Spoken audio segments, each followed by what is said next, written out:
¿Cómo están, chicas y chicos de primero de secundaria? Bienvenidos a la sesión del día de hoy, donde también viajaremos, pero esta vez no gracias a nuestra máquina del tiempo, sino en las páginas de un libro. ¿Reconocen este libro? ¡Ja! Voy a recitarles una parte que me encanta.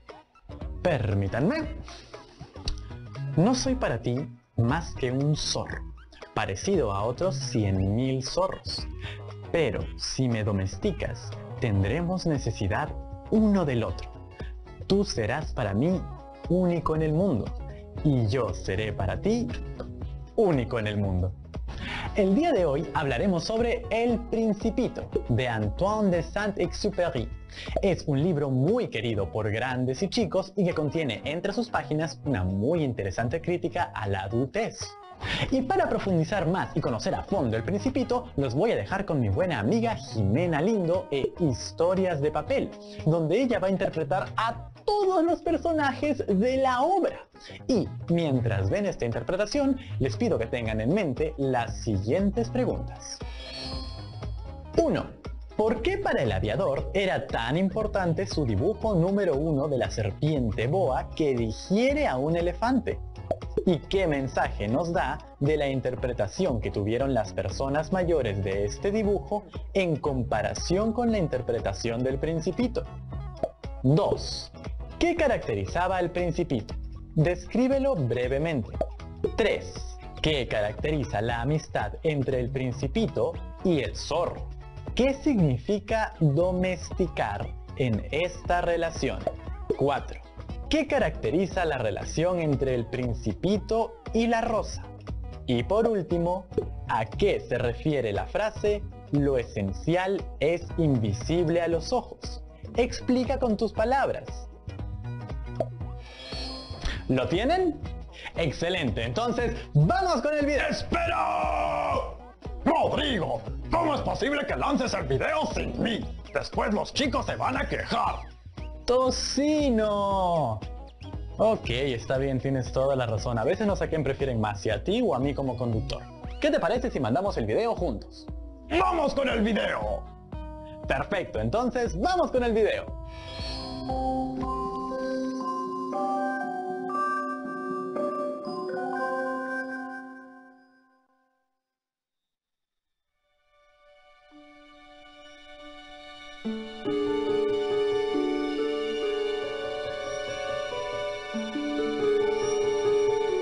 Cuando yo tenía 6 años, vi en un libro que la serpiente boa se traga su presa entera sin masticarla. Reflexioné mucho en ese momento y logré trazar mi primer dibujo. Enseñé mi obra a las personas mayores y les pregunté si les daba miedo. ¿Por qué habría de asustar un sombrero?, me respondieron. Pero mi dibujo no representaba un sombrero, sino una serpiente boa que digiere un elefante.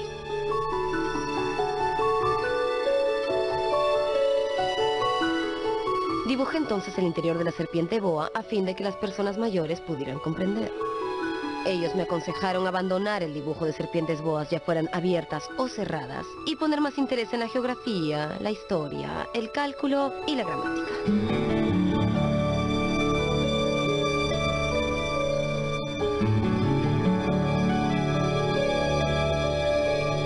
Así fue como abandoné una magnífica carrera de pintor y tuve pues que elegir otro oficio: pilotear aviones.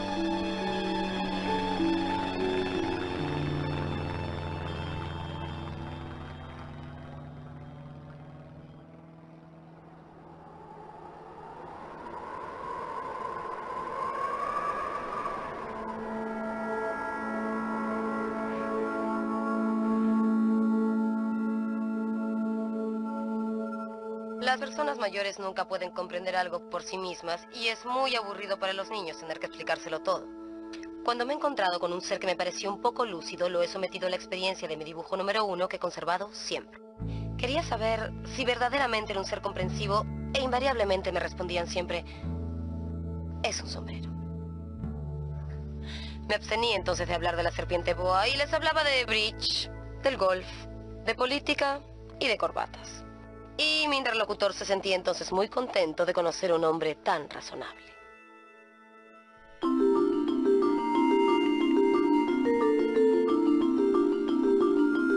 A mí lo que más me conmueve el Principito es que es un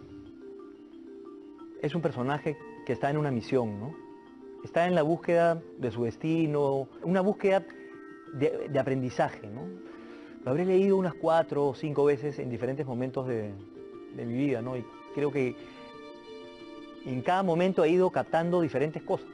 Pero más allá de que sea un libro para niños o para grandes o para medianos, etcétera, creo que es más bien un libro para gente con cierta sensibilidad. Creo que en general la gente siempre trata de huir de su principito, ¿no? O sea, del principito que tiene dentro. Es algo que nos conduce hacia lo que realmente queremos, pero de pronto nosotros mismos no queremos escuchar al principito, ¿no?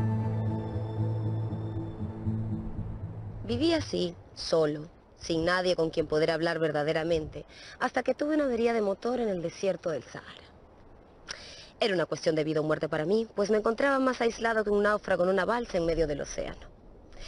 Imagínense, pues, mi sorpresa, cuando escuché una extraña vocecita que me decía: por favor, píntame un cordero.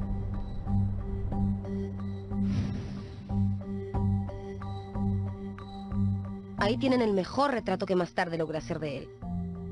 Pero no es mía la culpa. Las personas mayores me desanimaron de mi carrera de pintor a la edad de 6 años y no había aprendido a dibujar otra cosa que boas cerradas y boas abiertas. La vida del autor del libro creo que es tan interesante como la del Principito. En realidad porque es el Principito, ¿no? Decían que es más a él de niño, o sea, le decían el Rey Sol. Entonces no está muy lejos de ser, en realidad, este dibujo de cabellos dorados, ¿no?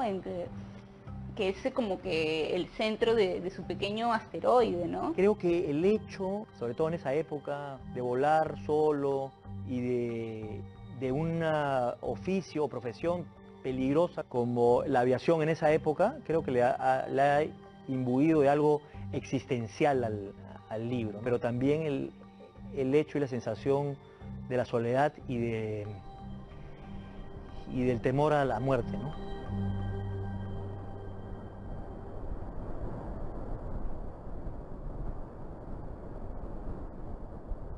¿Qué haces tú por aquí? Por favor, píntame un cordero. Cuando el misterio es demasiado impresionante, es imposible desobedecer. Y por absurdo que aquello me pareciera, a 1000 millas de distancia de todo lugar habitado y en peligro de muerte, saqué de mi bolsillo una hoja de papel y una pluma fuente. Como nunca había dibujado un cordero, rehice para él uno de los 2 únicos dibujos que yo era capaz de realizar: el de la serpiente boa cerrada.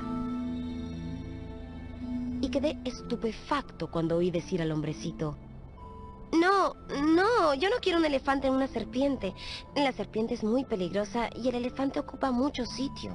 En mi tierra es todo muy pequeño y necesito que me pintes un cordero. Esto es una caja.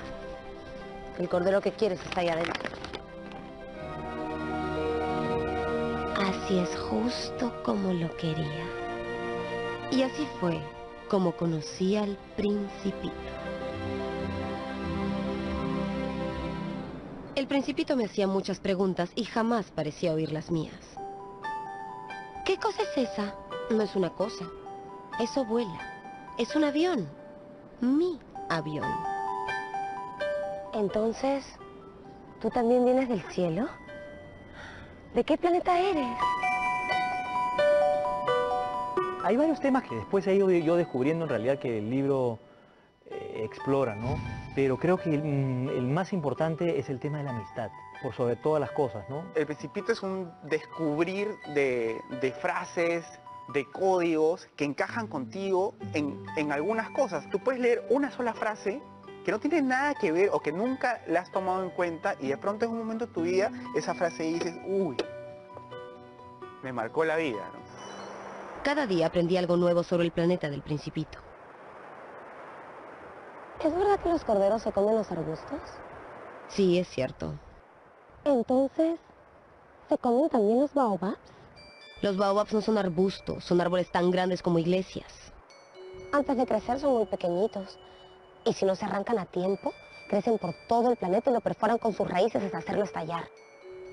Es una cuestión de disciplina. Cuando uno termina de arreglarse, tiene que hacer cuidadosamente la limpieza de todo el planeta. Y arrancar los baobabs cuando se distinguen de los rosales, a los que se parecen mucho cuando son pequeñitos. Es una tarea muy fastidiosa, pero muy fácil. Si tú lo dices. Me gustan mucho las puestas de sol.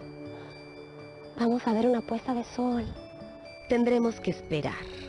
¿Esperar qué? Que el sol se ponga. Siempre me creo que estoy en mi planeta. Allí basta con jalar una silla para ver el crepúsculo cada vez que quieras. Una vez vi ponerse el sol 43 veces. ¿Sabes? Cuando uno está verdaderamente triste, me gusta ver las puestas de sol. El día que la viste 43 veces, estabas muy triste, ¿verdad?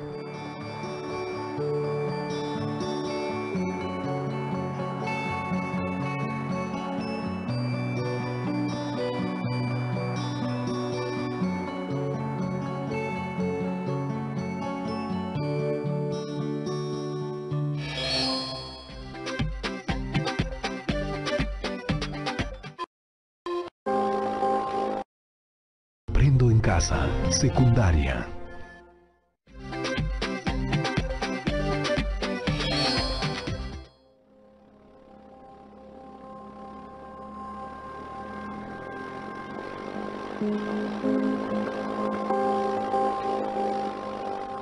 Yo creo que el aviador en realidad es alguien que simplemente entró al mundo de los grandes, pero con cierto recelo, ¿no? Siempre buscando estar abierto a otras realidades, digamos, ¿no?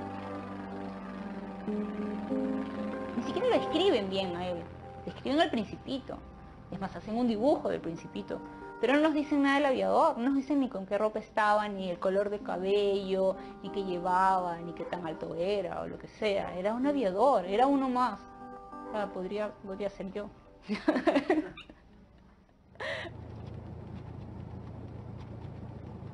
Si un cordero se come los arbustos, se comerá también las flores, ¿no? Los corderos se comen todo lo que encuentran. ¿Y también las flores que tienen espinas? Sí, también las flores que tienen espinas. Entonces, ¿para qué les sirven las espinas? Las espinas no sirven para nada. Son pura maldad de las flores. Entonces, ¿tú crees que las flores...? No, no creo nada. Te he respondido cualquier cosa para que te calles. Tengo que arreglar esto antes de que se acabe el agua. Hablas como las personas mayores. Lo confundes todo lo mezclas. Si alguien ama una flor de la que solo existe un ejemplar en millones y millones de estrellas, basta con que la mires para ser feliz. Y el Principito señaló el cielo. Mi flor está allí, en alguna parte, pero si el cordero se la come va a ser como si de pronto todas las estrellas se apagaran. ¿Y esto no te parece importante?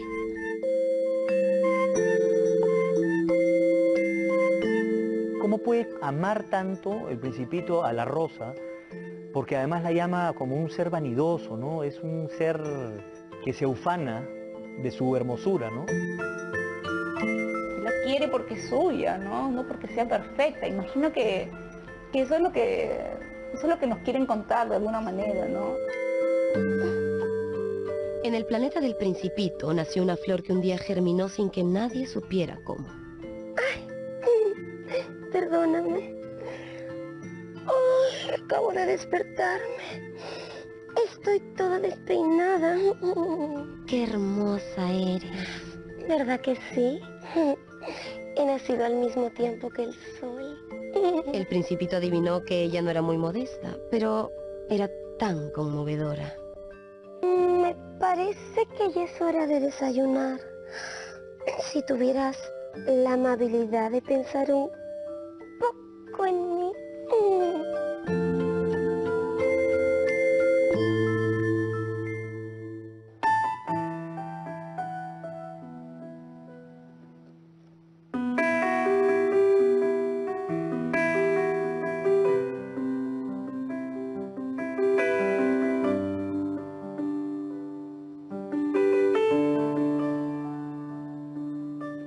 Una parte importante es que la rosa lo deja partir, ¿no? La rosa, digamos, que renuncia un poco a su orgullo y, digamos, a como la habían pintado, y de pronto también la humanizan un poco, ¿no? O sea, la ponen de los dos lados, y el Principito sale como tratando de evitar un poco el dolor, ¿no? Este dolor de la decepción.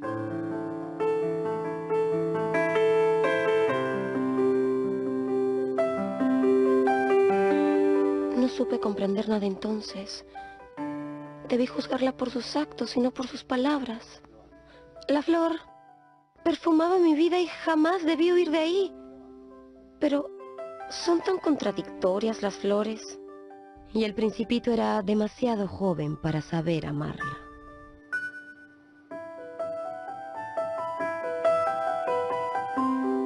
Adiós. Voy a comenzar mi viaje. Adiós. El Principito se sorprendió por la ausencia de reproches. Soy una tonta. Perdóname. Procura ser feliz y no prolongues más tu despedida. La flor no quería que la viese llorar. Era tan orgullosa.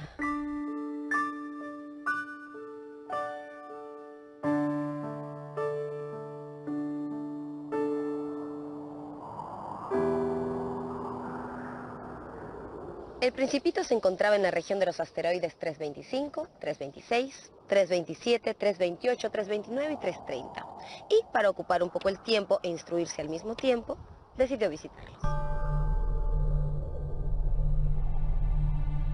El primero estaba habitado por un rey. Un súbdito. Aproxímate para verte mejor. El Principito se sorprendió por la bienvenida. Ignoraba que para los reyes, todos los hombres son súbditos. ¿Puedo sentarme? Te ordeno que te sientes. Señor, perdóneme si le pregunto, Te ordeno que me preguntes. ¿sobre qué ejerce su poder? Sobre todo. ¿Sobre todo? Sobre todo.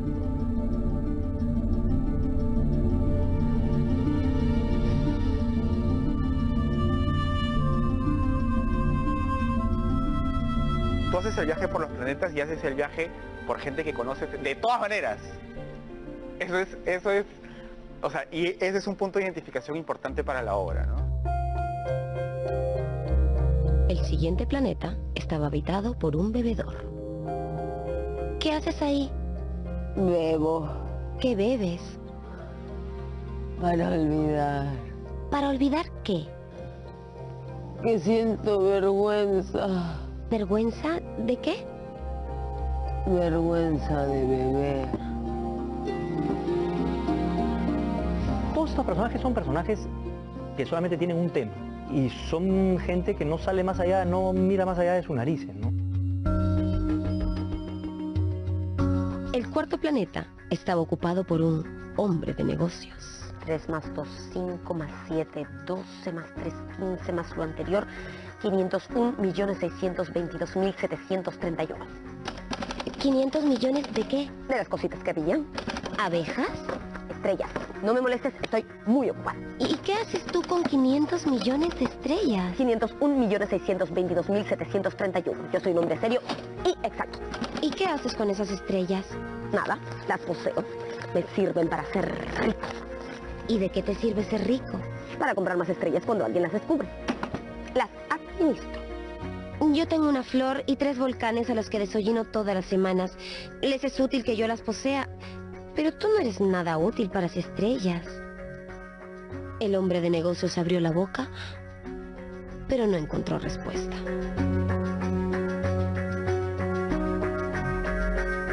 Él necesita este tránsito apartado por cada uno de estos personajes para luego llegar a la Tierra. Porque cuando llega a la Tierra, él se da cuenta que acá hay miles de contadores, miles de borrachos, miles de faroleros, ¿no? Es la consigna. Buenos días. Por eso lo van haciendo en pequeños fragmentos para que te des cuenta que en realidad, no sé si son como estereotipos, pero son las formas más fáciles en las que caer en realidad en las personas, ¿no? Un admirador viene a visitarme. El sexto planeta era 10 veces más grande. ¿Qué hace usted aquí? Soy un geógrafo. Un sabio que sabe dónde están los mares, los ríos, las ciudades, las montañas y los desiertos. ¿Hay océanos aquí?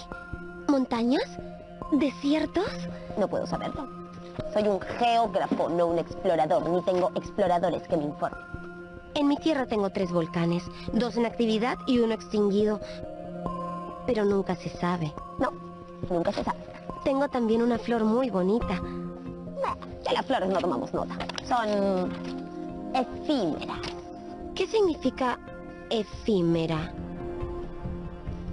Que están amenazadas por una próxima desaparición. ¿Mi flor es efímera? Indudablemente. Por primera vez, el Principito se arrepintió de haber dejado su planeta y partió pensando en su flor. El 7º planeta que visitó fue la Tierra.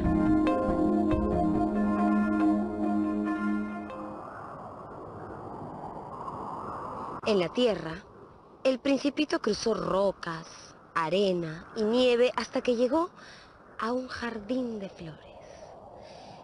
Todas se parecían tanto a su flor. Y pensó entonces que su flor no era única, sino ordinaria, y que él no era un gran príncipe. Y echándose sobre la hierba, el Principito lloró.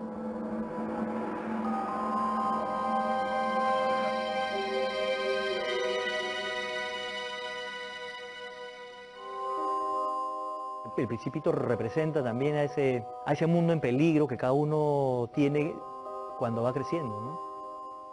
¿Qué hacer con esas otras plantas que crecen en tu vida, ¿no? O sea, cómo cuidar lo más preciado tú solo, ¿no? A veces buscando el consejo o quién podría ayudarte, ¿no?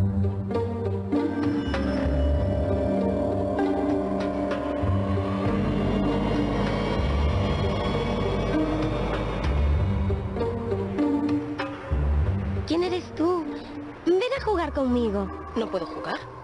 Soy un zorro y no estoy domesticado. Ah, perdón. ¿Qué significa domesticar? Es una cosa ya olvidada. Significa crear vínculos. Tú no eres para mí más que un muchachito y yo no soy para ti más que un zorro más. Pero si tú me domesticas, tendremos necesidad del uno del otro. Tú serás único para mí y yo seré único para ti. ¿Qué debo hacer? Te sentarás primero a cierta distancia. Yo te miraré con el rabillo del ojo y tú no dirás nada. Pero luego podrás sentarte cada día un poco más cerca. De esta manera, el Principito domesticó al zorro.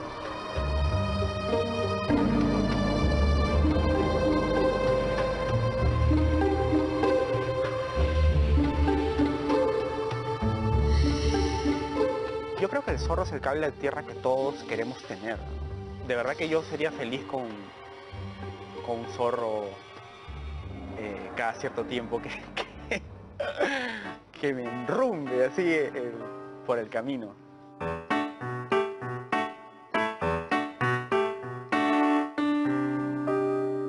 El zorro representa un animal que es imposible de domesticar.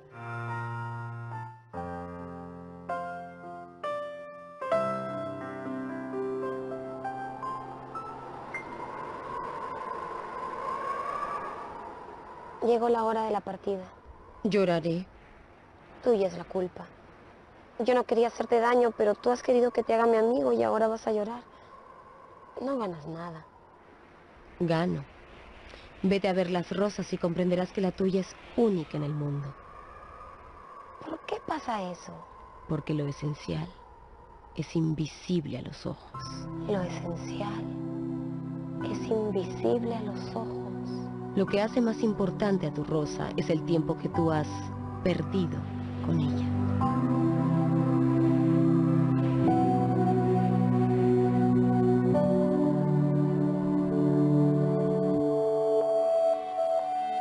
Hay personas que piensan que el final es como un poco triste, ¿no? Este personaje que es el Principito es el niño interior del aviador y regresa donde necesita volver. Yo creo que él tuvo en realidad este accidente en medio del desierto. Pasó varios días y yo siento que a veces cuando uno es tan racional como un adulto, en realidad es lo peor que se puede hacer, porque lo racional es que te dice, te vas a morir de sed. Yo creo que él dice que se encontró de nuevo con este personaje justamente porque lo necesitaba. Su niño interior que le decía, no, va a pasar algo, vas a arreglarlo, vas a poder. Los niños están cargados de esperanza, de nuevas ideas, de cosas que siempre van a poder. Saint-Exupéry no te dice específicamente se murió el Principito, ¿no? Pero está sobreentendido, simplemente desapareció el Principito. Si quieres pensar en que muere, que es lo más literal, o trascendió, es otra lectura también, ¿no?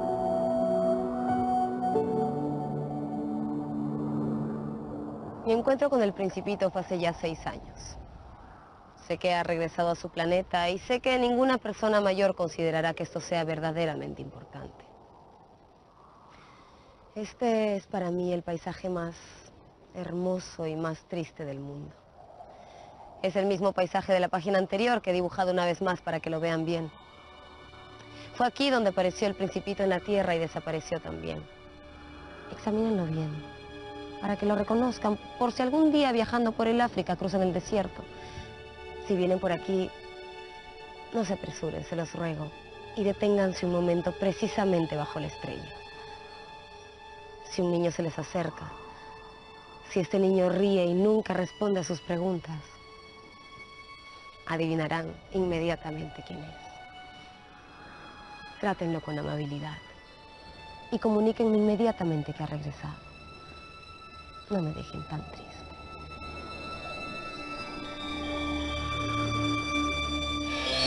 ¿Y Tocino? ¿Qué te pareció? ¡Oh, es el mejor libro de la vida! ¡Quiero leerlo! ¿Me lo prestas? Claro que sí, mi porcino amigo. Y así como Tocino, yo estoy seguro que ustedes en casa se han quedado con ganas de saber mucho más sobre este personaje. ¿Cómo era? ¿Qué es lo que buscaba? Y cómo comprendía cosas como el amor, la adultez y la amistad. Es verdad, este Principito es así como yo, un ser fantástico que se hace muchas preguntas inteligentes. Muy cierto, Tocino. Y hablando de preguntas inteligentes, es momento de presentar el reto del día, que no consiste solamente en responder las preguntas que les dejamos al inicio del programa, sino también en leer la obra de nuestro buen amigo Antoine. Luego de leer la obra, quiero que elaboren un comentario acerca de la manera en la cual el Principito entendía los temas como la adultez y si esta manera de pensar sería válida en la actualidad. Y ustedes, chicos en casa, no olviden guardar el reto del día en su portafolio. ¡Oh, ellos ya saben eso! ¡Ahora lee, por favor! Ya, Tocino, ya abrí el libro. ¿Estás listo? No soy para ti más que un chanchito de alcancía, parecido a otros 100.000 chanchitos. ¡Alguien ha cambiado el texto! Lo que pasa es que no has leído con los ojos, sino con el corazón. ¿Qué? ¿Ahora tú eres el que me domestica a mí? ¡Claro! ¡Yo soy responsable de mi humano! Ok. Nos vemos en la próxima sesión, chicos. ¡Chao, chao! Y chicos de segundo grado de secundaria, bienvenidas y bienvenidos a un nuevo programa de Aprendo en Casa. Hoy vamos a reforzar el área de comunicación y nos va a servir para potenciar nuestras habilidades en la comunicación oral y escrita. Lo primero que te voy a pedir es que prestes mucha atención al siguiente video, donde conoceremos un manuscrito que tiene aproximadamente 1200 páginas y 400 dibujos. ¿Ya sabes de qué estamos hablando? Si no es así, no te preocupes. Hoy descubriremos juntos una obra llamada Nueva Crónica y Buen Gobierno de Felipe Guamán Poma de Ayala, uno de los primeros cronistas peruanos. ¿Qué te pareció este título? ¿Ya tienes idea de qué podría tratarse? Para descubrirlo nos acompañará la actriz Jimena Lindo del programa Historias de Papel, quien nos presentará el manuscrito, algunos dibujos y algunas apreciaciones de especialistas. ¿Te gustaría saber quién es Guamán Poma de Ayala? ¿Y por qué escribió este texto y dibujó estas increíbles imágenes? Pues para eso debemos regresar al pasado. Y para que prestes mucha atención al video, les voy a proponer las siguientes preguntas. Pero antes, no te olvides de traer lápiz y papel. ¿Quién fue Guamán Poma de Ayala? ¿Cuál crees que fue su intención al escribir este manuscrito y por qué crees que lo hizo? ¿Qué época nos presenta este manuscrito? ¿Y qué cuestionamientos de la época nos presenta y qué opinas de ellos? ¿A qué personajes representativos de la época nos presenta y qué los caracteriza? ¿Cuál fue el propósito de colocar imágenes en esta obra? Perfecto, ahora sí, empecemos con el programa. Un mundo de estrellas en el mar, el ladrón voló con su imaginación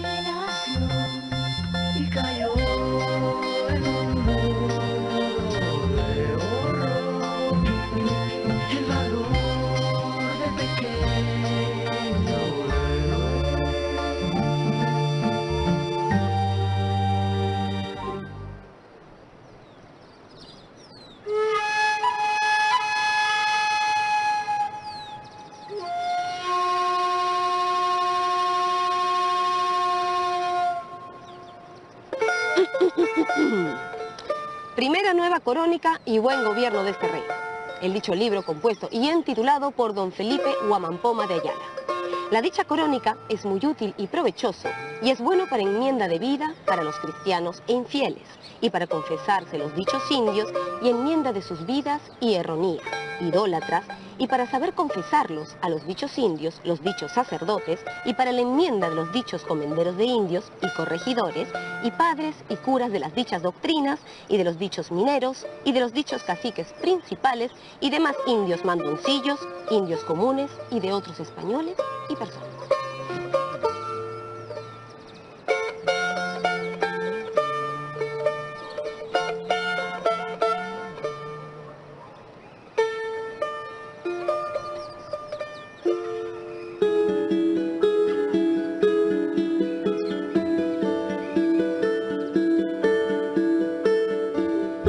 Felipe Huamampoma de Ayala, lo que sabemos es que se trata de un indígena que vivió después de la conquista.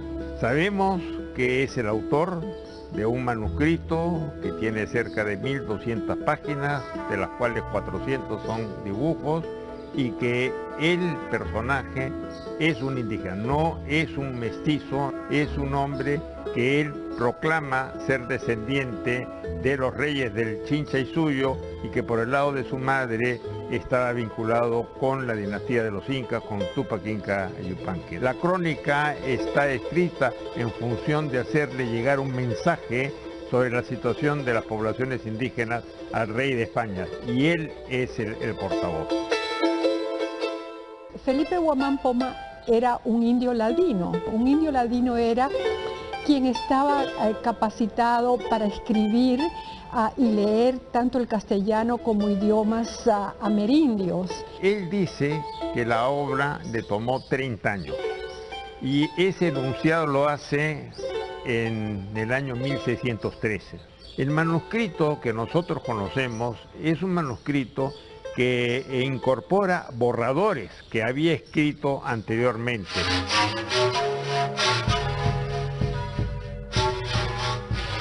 Muchas veces dudé, Sacra Católica Real Majestad, en aceptar esa dicha empresa. Y muchas veces, después de haberla comenzado, quise volverme atrás, juzgando por temeraria mi intención, y no hallando sujeto en mi facultad para acabarla conforme a lo que se debía, a unas historias sin escritura ninguna, no más que por los quipus, y memorias, y relaciones de antiguos indios, muy viejos, y viejos sabios testigos de vista, para que dé fe de ellos, y que valga por ello cualquier sentencia juzgada.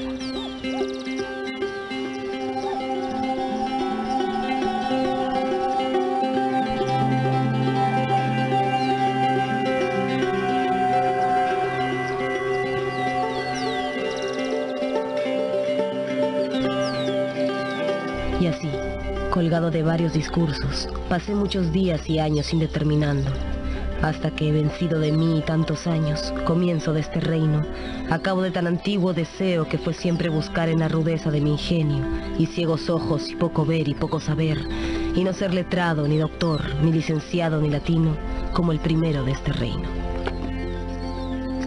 Con alguna ocasión de poder servir a vuestra majestad, me determiné a escribir la historia y descendencia de los primeros reyes y señores y capitanes nuestros abuelos y principales y vida de indios y de sus generaciones y descendencias.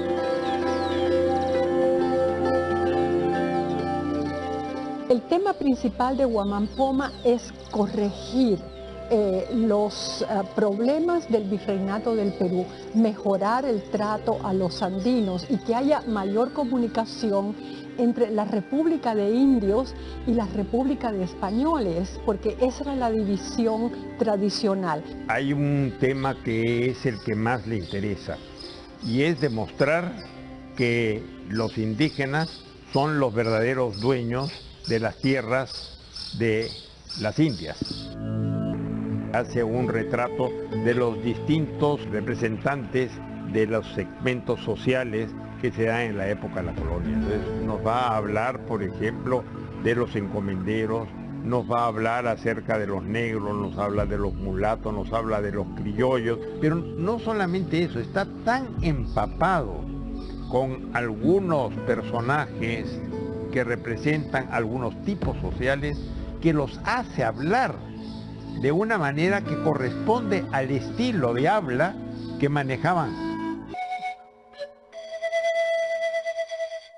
Se dice que es un ferviente católico. En la primera página hace una representación del Papa como el jerarca supremo, luego el rey de España debajo del Papa, y luego debajo del Papa está él como representante del mundo andino. Pero digamos que la jerarquía está marcada por los valores de la Iglesia Católica.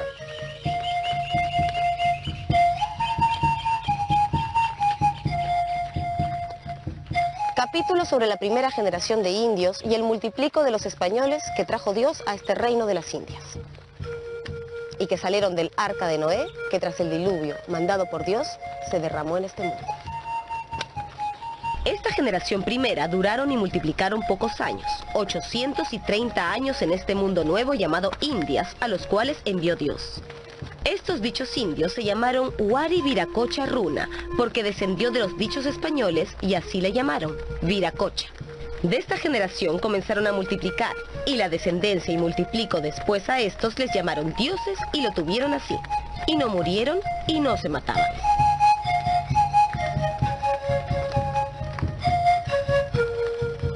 Había necesidad de comunicarse y de catequizar a una población variopinta en América, y esa población variopinta a veces tenía un dominio muy pobre del castellano. Entonces, ¿cómo llegar a esa población? Había que llegar a esa población por medio de imágenes. Entonces, la imagen era las imágenes por medio de pinturas. Entonces, Guamán Poma tomó esta línea de acercamiento y dijo, yo también quiero hacer asequible mi texto no solo al alfabetizado, sino al no alfabetizado. Dicen que los primeros ingas salieron de la laguna Titicaca y Tiahuanaco y entraron a Tambutoco. De allí salieron 8 hermanos ingas, 4 varones y 4 hermanas. Ellos salieron de Pacaritambo y fueron a su ídolo huaca Huanacauri, viniendo a la ciudad de Cusco. Primero se llamó Acamama, después la llamaron Cusco. Y así ordenó el Inca que adorasen y sacrificasen a las huacas de los cerros.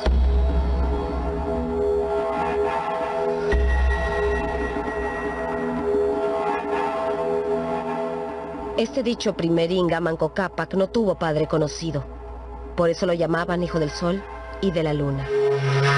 Pero de verdad su madre fue Mamahuaco. Esta dicha mujer se dice que fue una hechicera, que hablaba con los demonios del infierno y hacía ceremonias y hechicerías. Y así, hacía hablar a las rocas, peñas, palos, cerros, lagunas. Esta dicha mujer inventó las huacas, los ídolos, las hechicerías y los encantamientos, engañando así a los pobres indios. Desde Manco Cápac, los ingas señorearon la tierra durante 1515 años como reyes. Ellos comenzaron a adorar ídolos, huacas y demonios, y se acabaron con ellos, huacas y demonios, y conquistaron la mitad del Perú, y la otra mitad está por conquistarse hacia la montaña.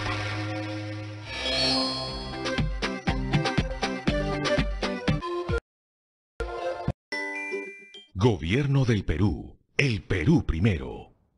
Estamos viendo Aprendo en Casa, secundaria.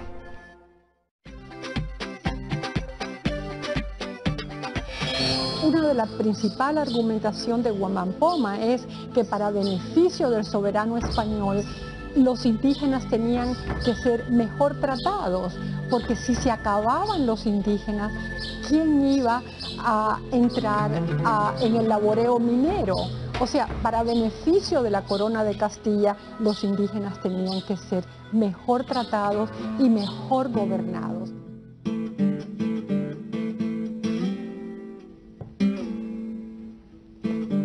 La visita general de los indios de este reino por el Inga y demás señores principales compuesto por el Consejo Real es como se sigue.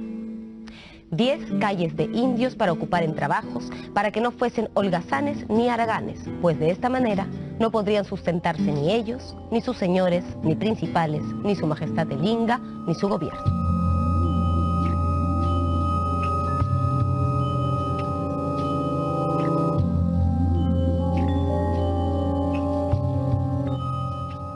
Año de 1533.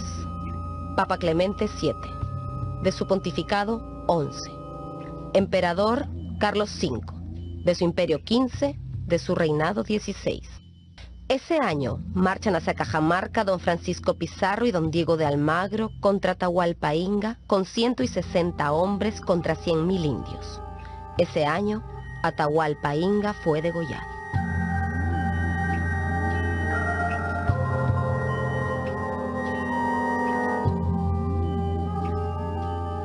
Él remarca en dibujos, por medio del alfabeto latino también, que no hubo conquista.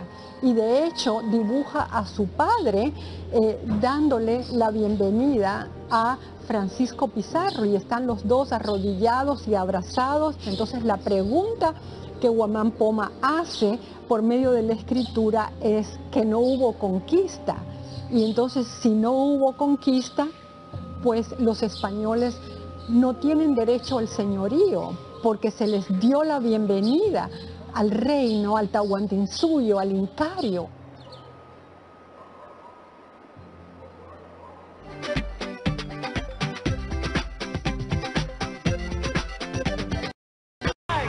Ingeniera astronáutica. Haciendo de la gente yanaconas, indios, y buscando cada uno sus venturas. También buscaban sus remedios, haciendo graves daños a los indios, pidiéndoles oro y plata, y quitándoles comida y vestido, los cuales se espantaron de ver gente nueva nunca vista, y se huían y se escondían de los cristianos en todo el reino.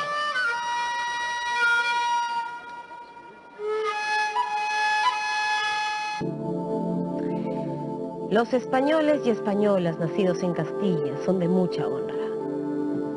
Pero los criollos son bravos y soberbios, haraganes, mentirosos, jugadores, avariciosos, de poca caridad, tramposos y enemigos de los pobres indios y españoles. En las dichas minas de Huancavilca, es a donde tienen tanto castigo los indios pobres y reciben tormentos y mucha muerte. Los dichos mineros y mayordomos, españoles, mestizos o indios, son tan señores absolutos que no temen a Dios ni a la justicia, porque no tienen residencia ni visita general de cada tercio y año. Y así, no hay remedio. Habla de los abusos en las minas y dibuja esos abusos, y también dibuja el abuso de los magistrados, de las personas que deben proteger a los indígenas y cómo les quitan lo que tienen. Y Guamán Poma, yendo a parámetros medievales, dibuja al indígena totalmente acosado, y cada uno de los funcionarios está relacionado con un animal que quiere sacar algo del indígena. Logra sonsacar algunos aspectos particulares, característicos de la ciudad. Cuando habla de Ica, por ejemplo, nos presenta la ciudad de Ica, pero destaca las bondades de Ica en la producción vitivinícola. Y es refiriéndose a Ica donde habla de la Huapi, que muchos creen que podría haber sido el Pisco, ¿no? La ciudad de los reyes de Lima. Audiencia real y corte, cabeza mayor de todo este reino de las Indias, y a donde reside su majestad, el vicerrey y su santa madre iglesia. Esta ciudad fue fundada en nombre de su majestad, y la defendió Quiso Yupanqui Inga con 1000 hombres, y lo mató Luis de Ábalos de Ayala en una acequia de Lima. Este capitán fundó la ciudad de Lima en nombre de su majestad. Este dicho capitán es el padre del hermano del autor de esta crónica. Esta dicha villa del Callao y puerto de la dicha ciudad de los reyes de Lima es de donde desde las Indias se despacha hacia Castilla y otras ciudades de España. Y además de esto, es fortaleza de este reino de donde los ingleses se fueron vencidos y presos. En este puerto del Callao, la gente es muy noble y cristiana y tienen caridad de pobres, gente pasible, y no hay chismes ni mentiras entre ellos. Siempre tienen noticias de todo el mundo y allí se despachan riquezas y se hunden riquezas, y uno sale desnudo o muy rico según Dios le dé la suerte. Es importante porque es una obra muy temprana escrita por un indígena. Es decir, tenemos aquí lo que podríamos llamar de una manera muy contundente una visión de los vencidos. Propiamente el punto de vista de un poblador indígena acerca de la invasión europea y de la propia historia indígena.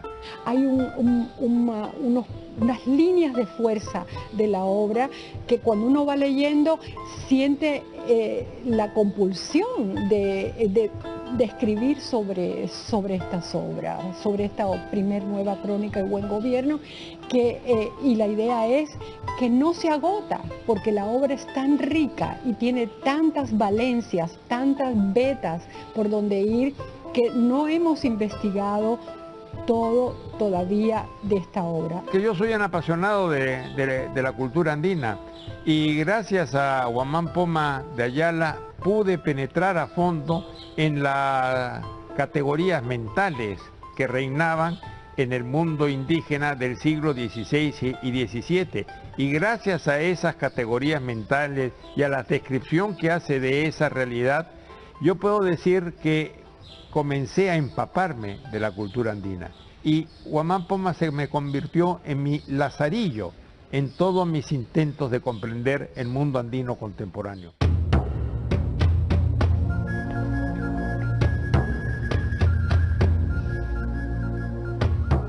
Ahora empieza el capítulo en que el rey le pregunta al autor Ayala sobre todo lo que hay en el reino de las Indias del Perú para su buen gobierno y justicia.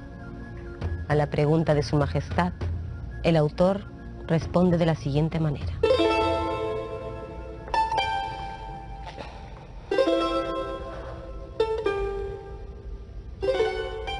Sacra Católica Real Majestad, a mí ha de oír muy atentamente, pues yo le contaré todo lo que hay en el reino, para memoria del mundo y grandeza de vuestra majestad, pues unos le informan mentiras y otros verdades. Autor Ayala, dime, ¿cómo ahora no multiplican los indios y se hacen más pobres? No multiplican, porque todo lo mejor de las mujeres y doncellas lo toman los padres doctrinarios, encomenderos, corregidores, españoles, mayordomos, tenientes, oficiales criados por ellos. Toman y quitan a las mujeres y a las haciendas de los pobres. Dime, autor, ¿cómo entonces multiplicarán las gentes? Que no haya tantos reyes y justicia sobre los indios y los dejen multiplicar. Que el que abuse sea castigado severamente y quitado de oficio y beneficio.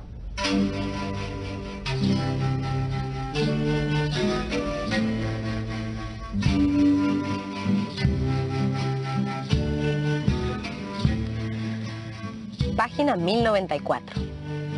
Del mundo vuelve el autor a su casa luego de 30 años sirviendo a su majestad. Sus hijos e hijas no lo reconocieron porque lo vieron muy viejo.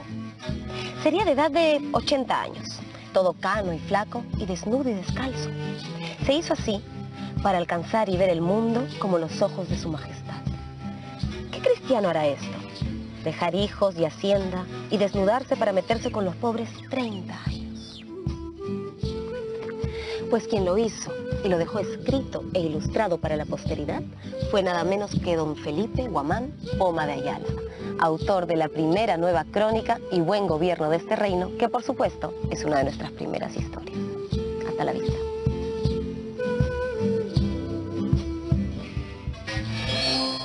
¿Qué te pareció conocer la obra de Guamán Poma de Ayala? Buenísimo, ¿no? Seguro te habrás dado cuenta de todos los detalles de sus dibujos y la época que representan.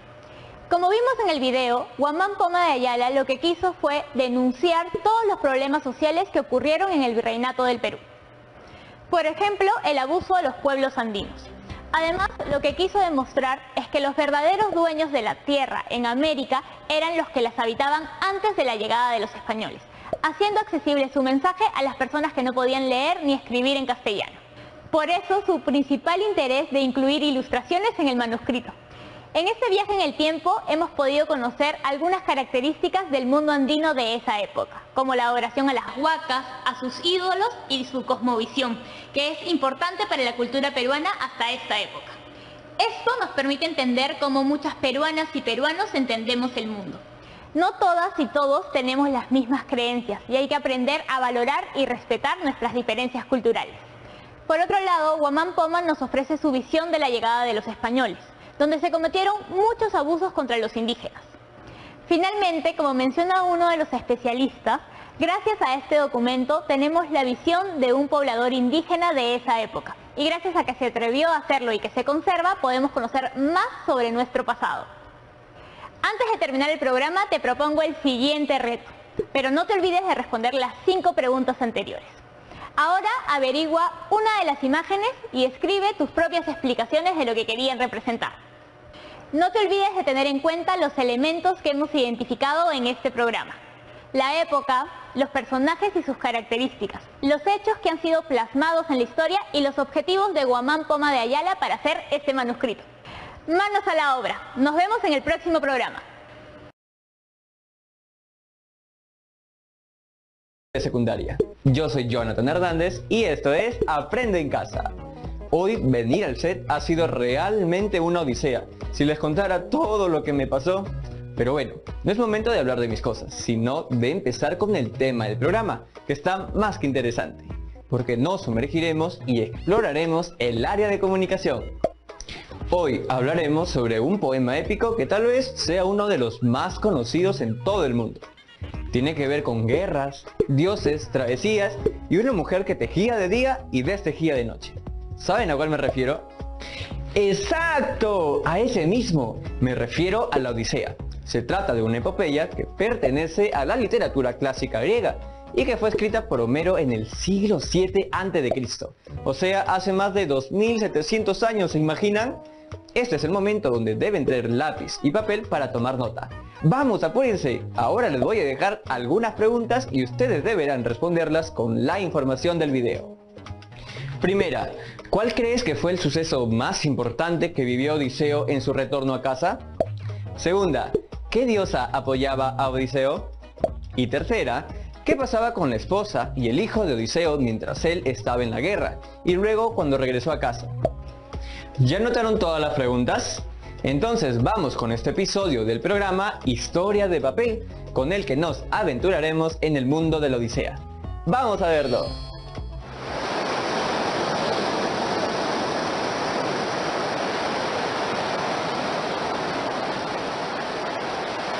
Cuéntame, musa, la historia del ingenioso hombre de muchos senderos que anduvo errante por años luego de la destrucción de la sagrada Troya.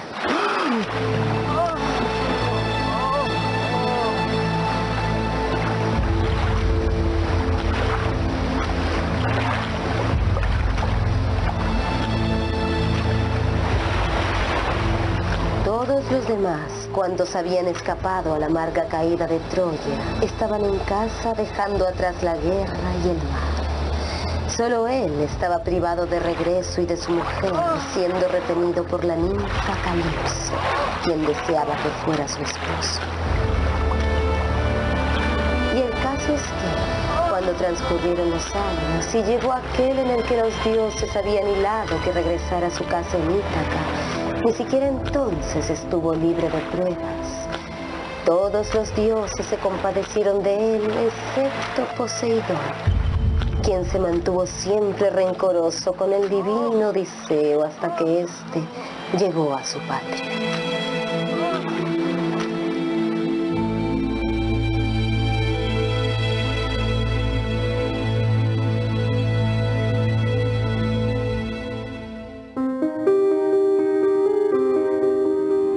Es un hito de la literatura universal que tiene mucho que decirnos a los humanos contemporáneos. Nos hace viajar a dimensiones que son trascendentales para el ser humano y las preguntas que continuamente se hace sobre de dónde viene, dónde está y a dónde va. La Odisea es el viaje de retorno de un soldado, ¿no? De un militar, de un guerrero que ha ido a luchar a una guerra casi eterna, ¿no? Y este viaje se termina siendo tan eterno como esa guerra, tan difícil como esa lucha que le ha tocado, que cuando crees que la guerra ha terminado, la aventura recién está empezando, ¿no? Tu aventura personal recién está comenzando, ¿no? Moviliza pues valores eternos, ¿no? Valores de fidelidad, lealtad, amor por la familia, amor a la patria.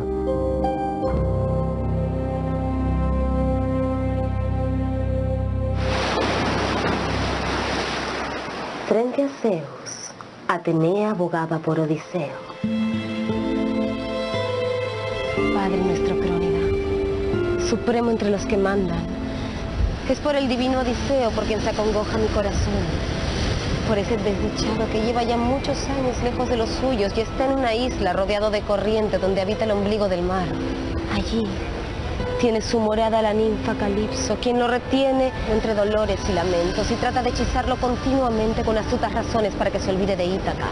Pero él, que añora ver levantarse el humo de su patria, prefiere morir a olvidar. ¿Y ni aún así se te conmueve el corazón olímpico? ¿No te era grato, Odiseo, cuando sacrificaba animales en Troya junto a las naves griegas? ¿Por qué esa crueldad, Zeus? Hija mía, ¿cómo podría olvidarme tan pronto del divino Odiseo, quien sobresale entre los hombres por su astucia y más que nadie ha ofrendado víctimas a los dioses? Pero Poseidón, el que sacude la tierra, mantiene un rencor incesante y obstinado por causa del cíclope Polifemo, a quien Odiseo privó del ojo. Por esto, Poseidón no lo mata, pero lo hace andar errante, lejos de su tierra.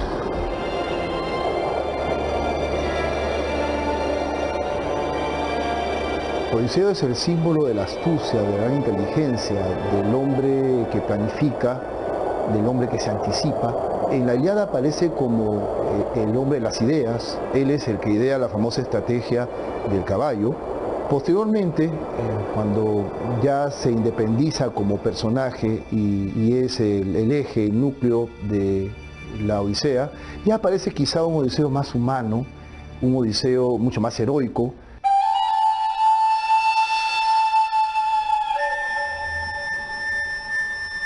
El viaje está lleno de aventuras y de situaciones extremas y de enfrentamientos extremos en los que no tiene ya un ejército detrás que lo acompañe, no tiene las armas ni las herramientas para poder enfrentarse, y lo que hace uso, y creo que es lo que intenta también rescatar la historia, la novela, es su capacidad estratégica, ¿no? Su ingenio, su habilidad mental que tiene para sortear todas estas aventuras y enfrentar a enemigos mucho más poderosos que él, ¿no?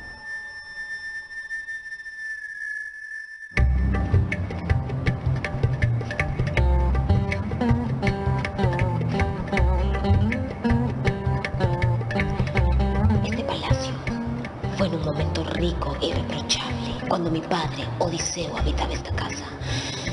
Pero los dioses han querido cambiar las cosas, maquinando desgracias, y lo han vuelto imposible de encontrar, mucho más que el resto de los hombres.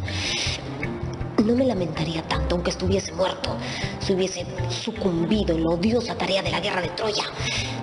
Si ese hubiera sido el caso, el ejército le hubiera construido una tumba y él hubiera dejado un nombre irreprochable para su hijo en el futuro. Sin embargo, se lo han llevado sin gloria. Se ha ido sin que nadie lo vea y a mí solo me ha dejado entre dolores y lágrimas. Pero no solo eso, porque los dioses aún me otorgan malas preocupaciones, puesto que cuantos nobles viven en estas islas y cuantos poderosos están en la escarpada Ítaca pretenden a mi madre, Penélope, y arruinan mi casa. Ella ni se opone al matrimonio, ni es capaz de poner punto final, y ellos arruinan mi hacienda comiéndose en lujosos banquetes. Luego acabarán también conmigo mismo, porque estoy seguro que planean terminar con mi vida. Telémaco, el hijo de Odiseo, es una figura gravitante en todo el relato. es un muchacho de 20 años, tiene la edad de la ausencia de Odiseo, está muy incómodo por el asedio de los pretendientes allá en Ítaca. La única forma realmente de recuperar el honor familiar es buscar a su padre, y ahí se inicia obviamente otro viaje, que es la telemaquia, el viaje telémaco. Padre Zeus, el divino Odiseo se encuentra en una isla sufriendo en el palacio de la ninfa Calipso y no tiene embarcaciones con remos ni compañeros que lo acompañen en el ancho mar. Y si esto fuera poco, ahora quieren matar a su hijo cuando éste regrese a casa, pues ahora mismo se encuentra en Pilos buscando noticias de su padre. Hijo, enviaré a Hermes para que ordene a la ninfa dejar libre a Odiseo para que pueda volver a casa. Pero te advierto una cosa, sufrirá múltiples desgracias antes de que pueda nuevamente volver a su hogar.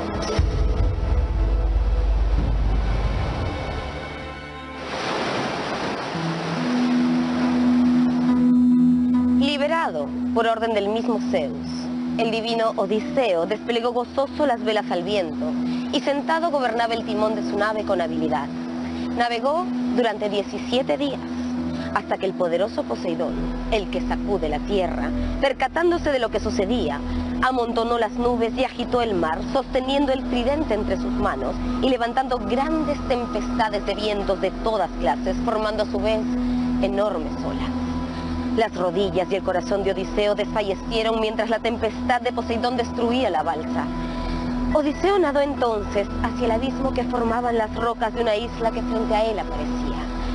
Casi desfalleciendo, intentó llegar a tierra.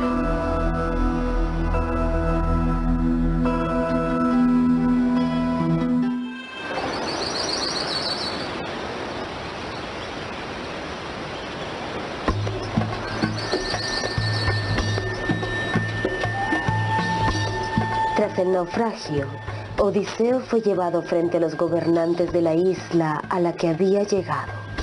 Huésped, seré yo la primera en preguntarte, ¿quién eres? ¿Es cierto que has llegado aquí después de andar errante por el ancho mar?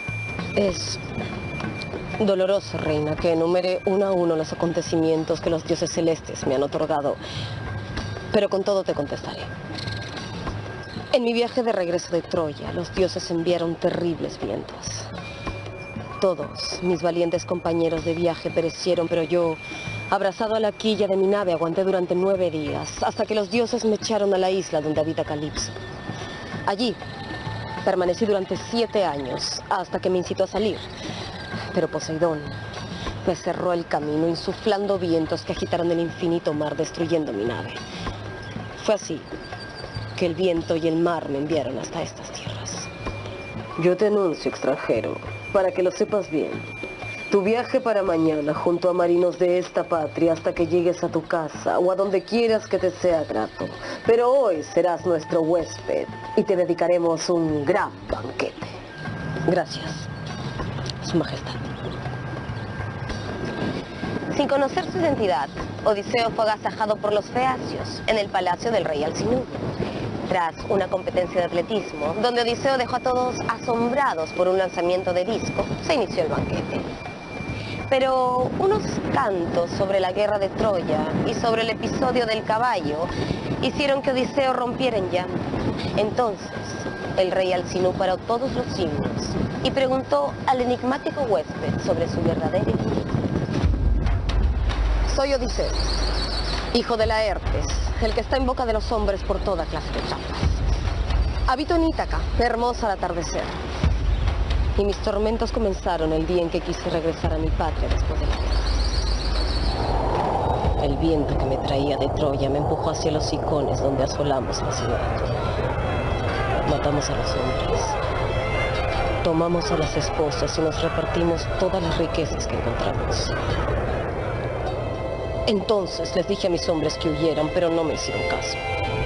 Bebieron mucho vino, mientras que otros Icones nos emboscaron para vengar a sus vecinos asesinados. Algunos logramos escapar y navegamos hasta la isla de los soberbios cíclopes. los signé. Allí tuvimos la desgracia de encontrarnos con Polifemo, hijo del mismísimo dios Poseidón. Forasteros, ¿quiénes son? ¿De dónde han venido? ¡Somos griegos! Y venimos errantes desde Troya como Zeus ha querido. Eres estúpido forastero, o vienes de lejos para mencionar a Zeus, pues los cíclopes no se cuidan de los dioses en cuanto somos mucho más fuertes. En ese momento, agarró a 2 de mis compañeros y los golpeó contra el suelo, hasta que los sesos se esparcieron por la tierra. Luego cortó sus miembros y los preparó como cena. Entonces me le acerqué con una copa de vino negro y le dije: ¡Ey! ¡Cíclope! ¡Bebe vino después de comer carne humana! Y así verás qué tipo de bebida escondían nuestras naves. ¡Te la invito! A ti te comeré el último como símbolo de mi hospitalidad. Pero dime, forastero, ¿cómo te llamas? ¡Nadie! ¡Me llamo... ¡Nadie! Distraído por el vino, el cíclope no se dio cuenta de la estaca caliente que utilizamos para clavárselo en el único ojo que poseía.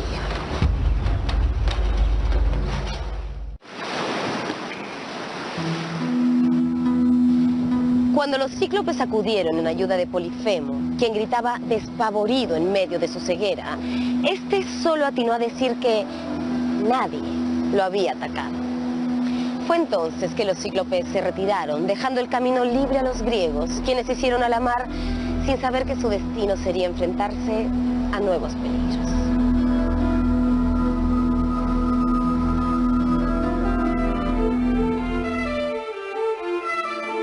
El retorno de Odiseo a su hogar está asignado por una serie de problemas, pero especialmente Odiseo se granjea la enemistad de Poseidón por el hecho de haber cegado a su hijo, al hijo de Polifemo, y siendo el mar el escenario principal de la Odisea, es obvio que el control del panorama lo ejerce férreamente Poseidón.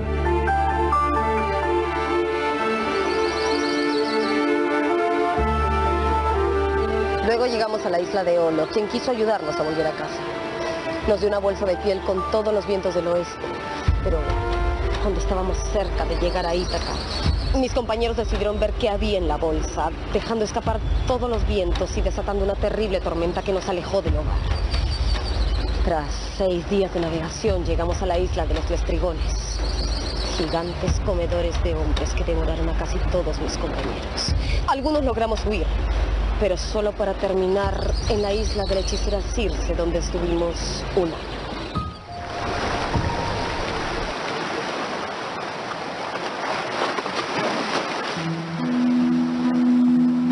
Circe, cúmpleme la promesa que me hiciste de enviarme a casa. Hijo de Laertes, de linaje divino, Odiseo rico en ardides, no permanecerás más en mi palacio contra tu voluntad. Pero antes deberás hacer un viaje. Esta vez a la mansión de Hades y la terrible Perséfone, a consultar el oráculo del tebano Tiresias, el adivino ciego cuya mente permanece inalterada, mientras las de los demás revolotean como sombras. El adivino que habita los infiernos te dirá cuál es el camino que deberás tomar para poder por fin volver a casa.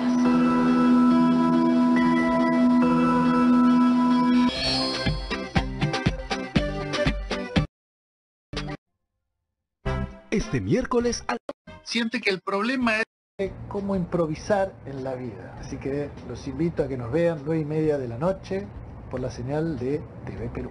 Este miércoles en Francamente. Estamos viendo Aprendo en Casa, secundaria.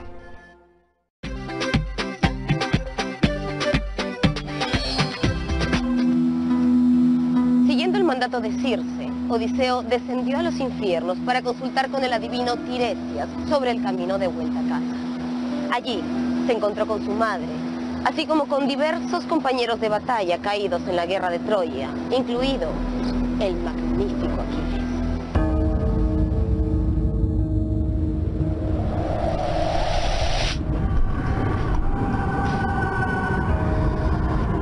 Hijo de Laertes, desdichado, ¿qué acción aún más grande preparas en tu mente? ¿Cómo te has atrevido a descender al país donde habitan los muertos? Aquiles, el más excelente de los griegos. Antes, cuando vivo, te honrábamos igual que a los dioses, y ahora de nuevo imperas sobre los muertos que el Hades cobija. No intentes consolarme de la muerte, Odiseo. Preferiría estar sobre la tierra y servir a un hombre pobre antes que ser el soberano de todos los muertos.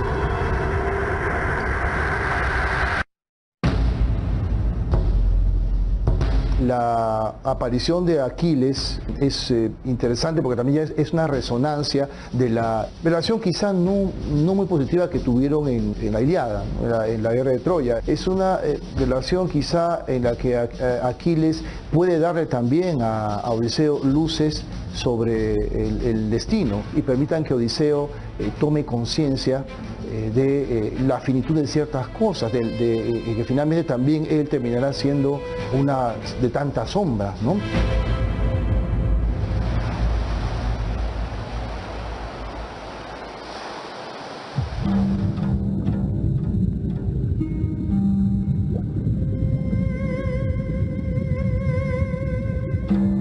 De vuelta al mar, Odiseo debió enfrentar a las sirenas, cuyo canto hacía enloquecer a quien las oyera. Siguiendo los consejos de Circe, Odiseo ordenó a sus hombres taparse los oídos con cera, excepto a él, que mandó ser atado al mástil para poder escuchar el hipnótico canto sin peligro de arrojarse al agua, víctima de la locura. A mí lo de las sirenas siempre me ha llamado la atención porque me ha parecido bastante listo y egoísta en el personaje, ¿no? Todos tápense los oídos menos yo, ¿no? Yo sí quiero disfrutar de lo prohibido, pero necesito asegurarme que no me voy a perder en él, ¿no? Creo que es un pequeño lujo que se permite el héroe de la historia, ¿no?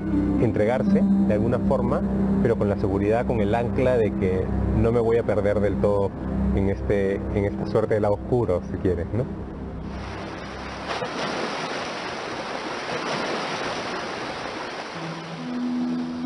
Superado el peligro de las sirenas, los griegos sobrevivientes lograron llegar a la isla de Trinacria. Pero los sacrificios animales que ellos realizaron ahí encendieron la cólera de Zeus, quien lanzó un rayo que destruyó y hundió su nave. Esta vez, Odiseo fue el único sobreviviente, quien logró llegar a la isla de Calipso, donde se inicia nuestra historia.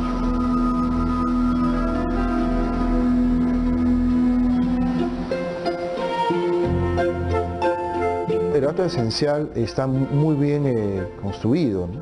Hay anticipaciones, retrocesos, simultaneísmo. A mí me parece justamente muy interesante la novela por la estructura que tiene, ¿no? El uso de un recurso narrativo diferente al fácil, al que también un poco presupone que no vas a entender. Entonces te lo voy a explicar de manera sencilla, cuando lo más atractivo puede resultar más bien, este hombre está aquí ahora, me está contando qué es lo que le va a pasar y ahora le voy a acompañar con el resto de su aventura, ¿no? Creo que ese juego también es muy rico y es muy rescatable de la Odisea, ¿no?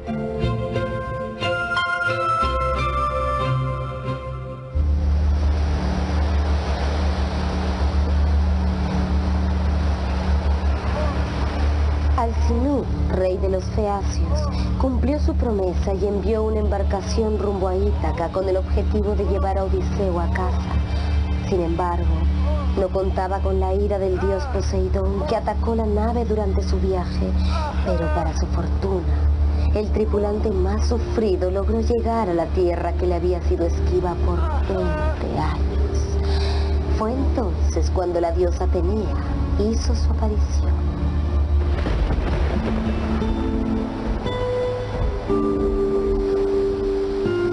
Odiseo de linaje divino y rico en ardides. Has llegado a tu patria Ítaca y ahora debes pensar cómo poner las manos sobre los desvergonzados pretendientes que manejan hace 3 años tu casa y pretenden a tu esposa. Pero no te preocupes, porque Penélope sigue llorando tu ausencia y maneja otros planes. Yo te haré irreconocible a los demás y te acompañaré en los momentos más fuertes, por lo que los pretendientes mancharán con su sangre los muros del palacio.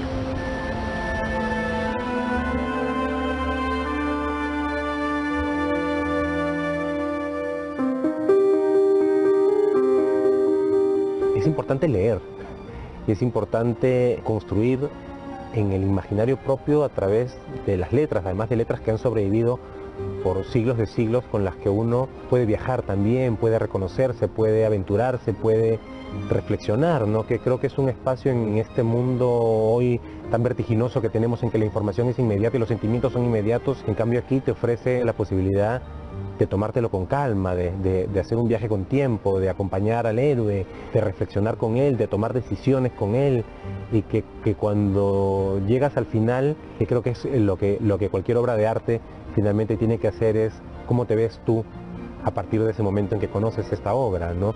Cómo te reconoces tú en ella, haciendo el viaje que estamos haciendo cada quien, ¿no?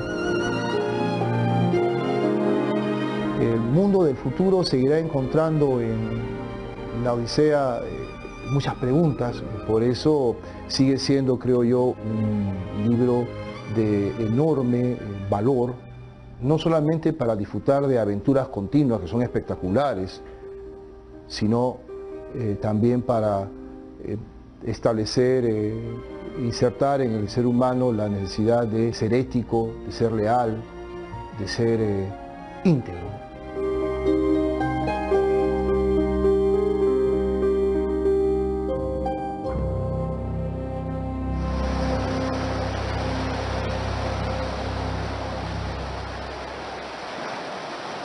Odiseo logró engañar a los pretendientes y con la ayuda de su hijo Telémaco mató uno a todos aquellos que lo habían traicionado. A unos con las flechas de su arco, a otros con lanzas de cobre, a los últimos atravesándoles el cuello con la espada. Pero ahora le tocaba reconquistar el amor de su esposa, la sufrida Penélope. Y esto sucedió tal y como lo cuenta Homero en este relato de casi 3000 años de antigüedad. Y es aquí donde le decimos adiós a este viaje por la inmortal aventura de la Odisea. Hasta la próxima.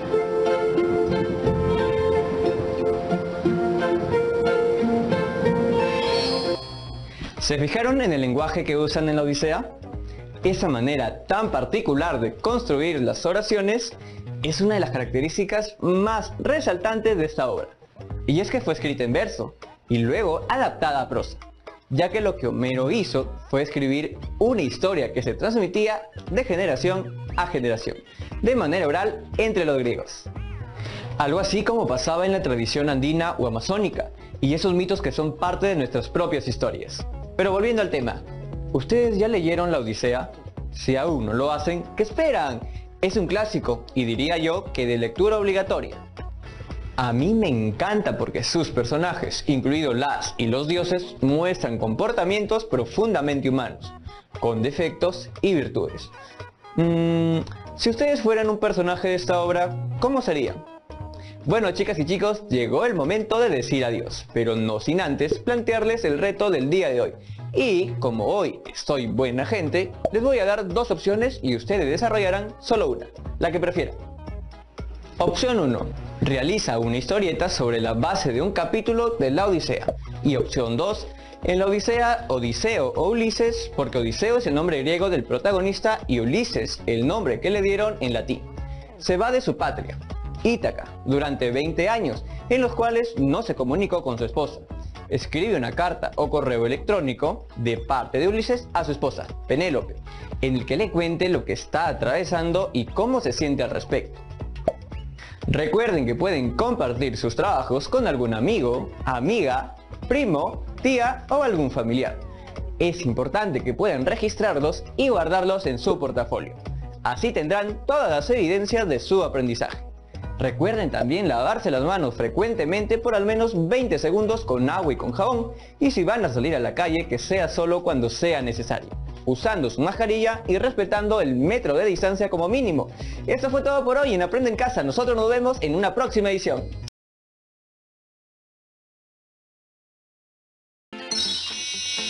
Un amigo es alguien que conoce la canción de tu corazón y que puede cantarla cuando a ti ya se te ha olvidado la letra. Ay, qué lindas palabras de Julio Ramón Ribeiro. Ay, creo que extraño mucho a mis amigas y amigos. Aunque hablamos por WhatsApp todos los días. Creo que esta frase me ha conmovido mucho. Hola amigas y amigos de cuarto de secundaria, yo soy Yaremis y esto es Aprendo en Casa.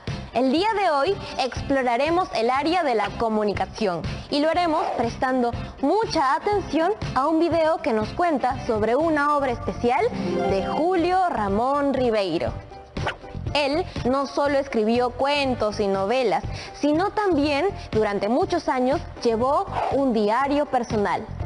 Sí, un diario personal, donde contaba sus experiencias, sus pensamientos, pero sobre todo su forma de ver la vida y de verse a sí mismo. De allí el nombre de la obra que analizaremos hoy, La tentación del fracaso. Este es el momento donde deben traer lápiz y papel para tomar nota de las siguientes preguntas. Primera pregunta. ¿Cómo empezó Ribeiro con la escritura de sus diarios? Segunda pregunta. ¿Le gustaba la carrera de Derecho? ¿Por qué sí o por qué no? Tercera pregunta. ¿Cuál considerarías que es el rasgo o la característica que identifica más a Julio Ramón Ribeiro? El video de hoy es un episodio del programa Historias de Papel, donde veremos a la actriz Jimena Lindo representando al mismísimo Julio Ramón Ribeiro, y lo hace muy bien. Vamos a verlo.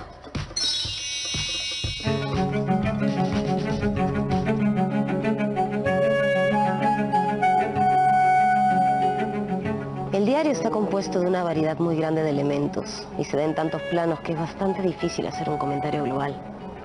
Lo único que yo he percibido y que le da una cierta continuidad es justamente ese desasosiego, esa sensación de descontento, de duda, esa constante interrogación sobre si lo que estoy haciendo tiene valor y hasta una especie de deseo de no realizar una obra definitiva, pues quizá eso me condenaría a no hacer nada más.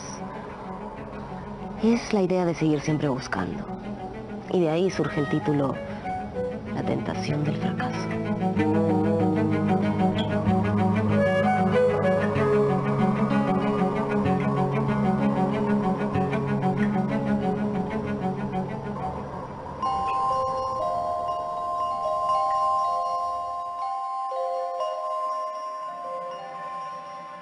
La tentación del fracaso, por primera vez lo leí en el año 1993, un año después de su publicación inicial.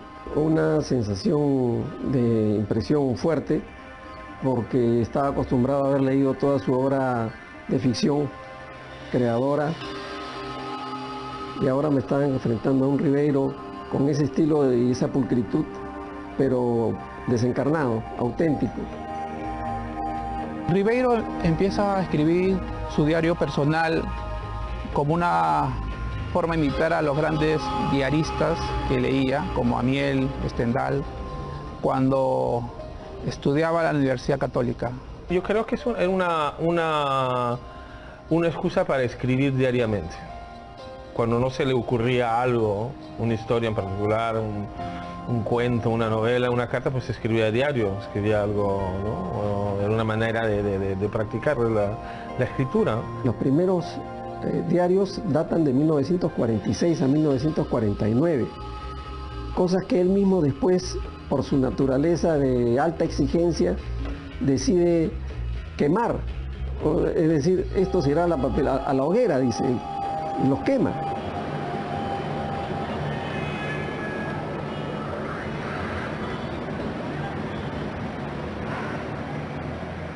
Hoy se ha abierto el año universitario y nunca me he sentido más desanimado y escéptico sobre mi carrera.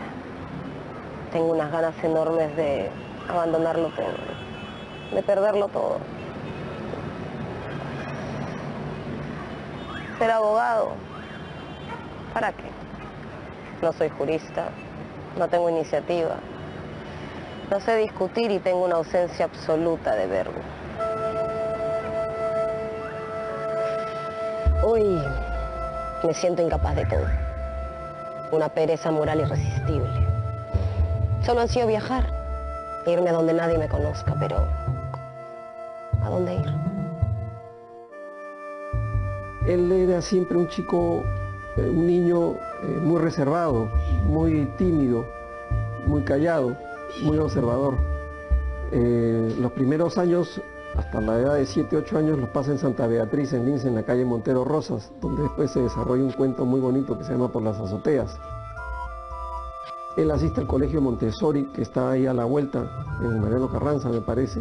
Después estudia en la Universidad Católica, Derecho, siguiendo una vieja tradición familiar de los Ribeiro, un poco forzado, porque él dentro va llevando la vocación de escritor.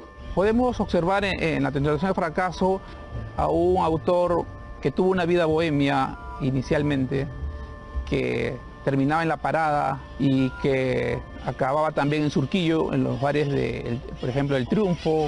Ese era el mundo que tenía este miraflorino de clase media. Es extraño y a veces aterrador cómo mis deseos en este plazo se han ido realizando. He escrito cuentos que me han valido elogios y galardones. Mujeres me han querido, se me han entregado. He conocido ciudades que siempre había querido conocer. Sin embargo, no soy feliz. Llevo 6 o 7 días en París y he tenido momentos de depresión enormes. ¿Será por eso que mis cuentos siempre tienen un tono tan sombrío, que precipita los desenlaces y pide siempre ayuda a la exageración?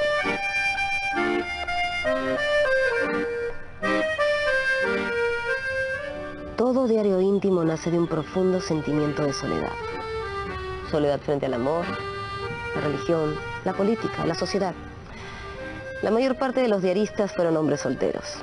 Los hombres casados, activos, sociables, que desempeñan funciones públicas, difícilmente podrán llevar un diario, ocupados como están en vivir por y para los demás.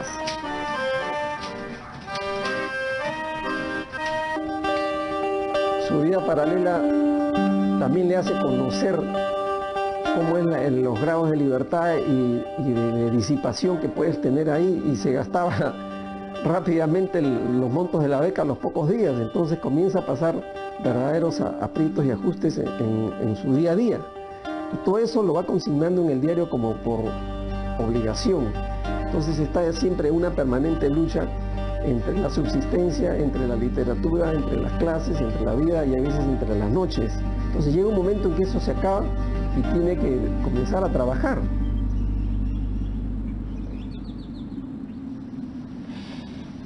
Mi primer accidente en el trabajo se dio porque no pude sacar a tiempo los cubos de desperdicios y el camión de la basura se fue sin recogerlos. Es curioso que tenga yo que ocuparme de los cubos de basura justamente ahora que estoy escribiendo Los gallinazos sin plumas. Espero que esto le dé a mi cuento un poco de exactitud psicológica. La relación de Ribeiro con el cigarrillo es muy intensa. Eso se evidencia en sus diarios.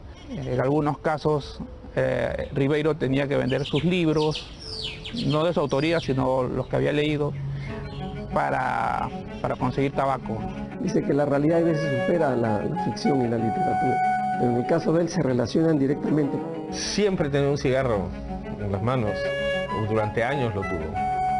Pero para mí, si soy muy honesto, es difícil recordarlo de esa manera. Porque ya al vivir con él, ya uno no se fija en estas cosas.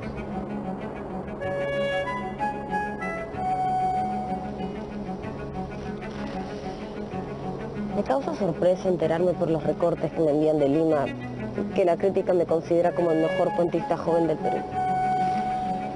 Es una ventaja ausentarse y publicar poco.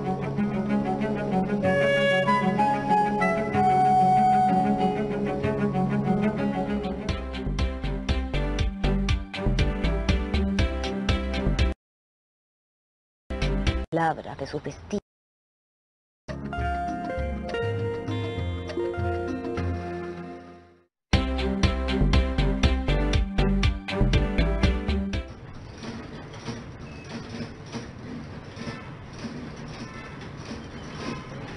Pienso obstinadamente en C. Recuerdo cada uno de sus gestos, de sus palabras, de sus vestidos. He pensado regresar a Lima en el próximo barco, recibirme de abogado, ganar dinero, posibilitar mi matrimonio.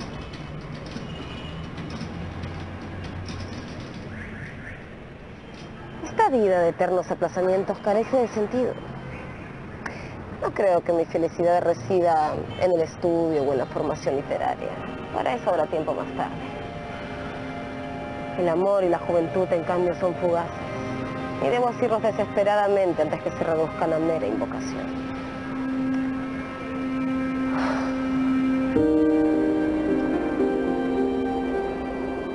Mi situación económica es mala, desastrosa, verdaderamente sin salida. El café frío, el tabaco amargo, el temor a las cuentas, la correspondencia que se almacena, la falta de sed. Qué sórdida y sistemática acumulación de factores adversos. He pasado todo el día encerrado tratando de concluir mi cuento junto de acreedores. Yo no soporto este espejo que me devuelve mi figura escuálida cada vez que lo miro. El consumo excesivo de tabaco a Ribeiro le afectó duramente. Comenzó a vomitar, a toser. Cuando se le detectó cáncer, él señalaba entre bromas que vivía al crédito, ¿no? Que ya su tiempo se le había agotado.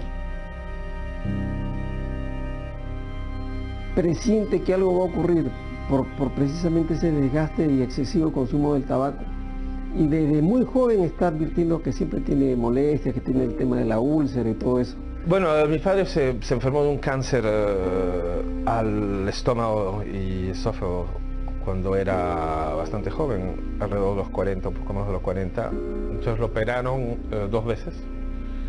Transformó su vida de cierta manera, quizás para bien, porque lo permitió vivir 20 años más, y también para mal, porque obviamente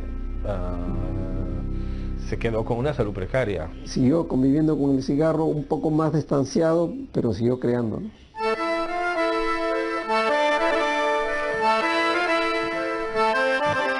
Debo confesar que soy incorregible. En 4 días he gastado el dinero que recibí de Lima y cuya sabia administración me había tantas veces prometido. Ropa, mujeres, libros. La única constante que percibo en mi vida es una fría pasión por el desorden. El diario sin duda es un género literario no tan apreciado, pero algunos diarios de grandes escritores son magníficas obras. Por ejemplo, los diarios de Kafka, los diarios de Flaubert.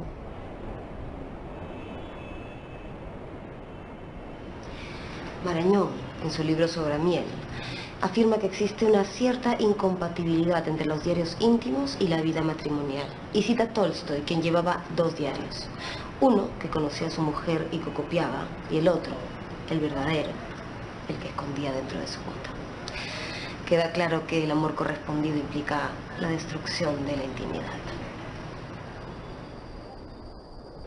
2 meses sin recibir carta de C. Su extraño silencio despierta en mí aterradoras conjeturas. Imposible dormir. Nunca he sido hostigado con tanta fuerza por el recuerdo de C. Fumo interminablemente. Ante mi ventana se despliega el espectáculo de una tormenta de verano. Amanece.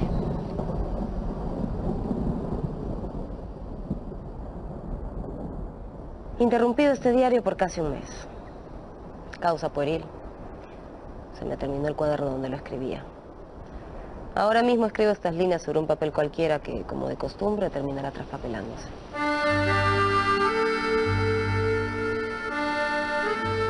Noche catastrófica. Reeditando una de mis viejas y estúpidas salidas nocturnas, he perdido anoche el monto mensual de mi beca. Probablemente me lo robaron en algún bar. Recuerdo haber terminado la noche en una comisaría, ebrio, discutiendo con una mujer de vida alegre. Única conclusión: no puedo seguir soltero. Mientras viví con C jamás me ocurrió nada semejante. Mis incursiones nocturnas están dictadas por la angustia de la soledad. Ahora conozco un axioma que se le ha olvidado a todos los moralistas. El precio del amor solo lo conocen los solitarios. Ribeiro con la soledad eran hermanos. Te diría que del mismo hecho de escribir un diario íntimo es su interlocutor. Y a lo largo de la lectura del mismo vas a encontrar muchas entradas, muchas fechas en las que él permanentemente está refiriéndose a la soledad. Recuerdo regresar por la avenida Pardo y no ver las horas de llegar a la avenida Espinar para separarme del resto de mis camaradas. Mientras todos hablaban y reían, yo miraba adelante buscando la pila aquella donde nos despedíamos. Por ello nunca he tenido confianza en mis condiciones como narrador oral.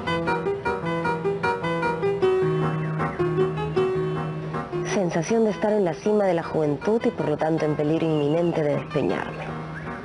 Uno de estos días despertaré convertido en un hombre maduro y todo el mundo habrá muerto para mí.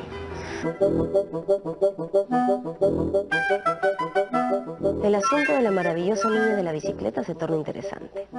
Que Tony se me acerque en un bar sin conocerme y me diga que me invita a su casa. Que llegando a su casa descubra que su hermana es la niña que durante un mes consecutivo he visto pasar en bicicleta bajo mi ventana. Que la madre ame el desorden, tenga una magnífica biblioteca y escriba piezas de teatro. Que Tony me confiese que lo único que le interesa es escribir y que además de todo esto me diga que su hermana se encuentra sola, que nunca ha tenido un flirt y que yo soy el indicado para iniciarla y que esto a sus padres no le disgustaría. Todo ello no es normal.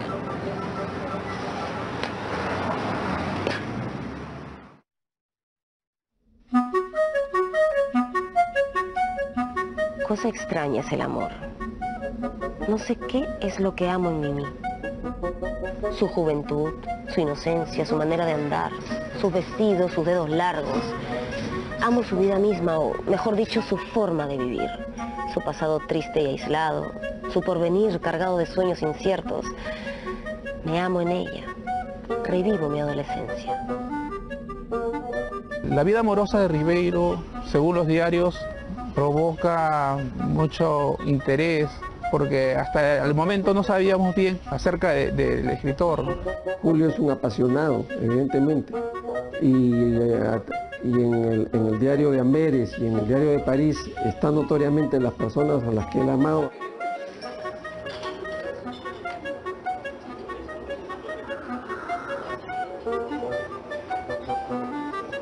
Esta tarde. Último paseo con Mimi por las calles de Morcel. Después en su jardín, bajo un tiempo infernal y un diluvio de hojas secas. Larga despedida. De esas que recomienzan y parecen no terminar nunca. Mimi un poco sorprendida por lo difícil que es a veces decir adiós. Yo seco, lúcido, recordando otras despedidas y pensando en un posible, improbable encuentro.